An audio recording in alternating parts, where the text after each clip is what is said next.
שפת הפינה, פה. אתה עושה חיים, אה? כן.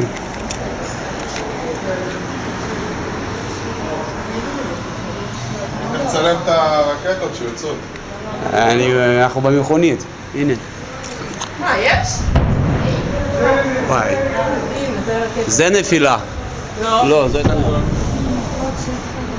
נפילה, אתה שומע את הפיצוץ כזה נראה. פיצוץ כזה ארוך.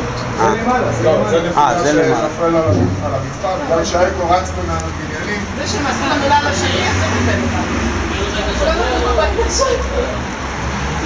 טוב, זהו, נגמר. אפילו לא 5 דקות.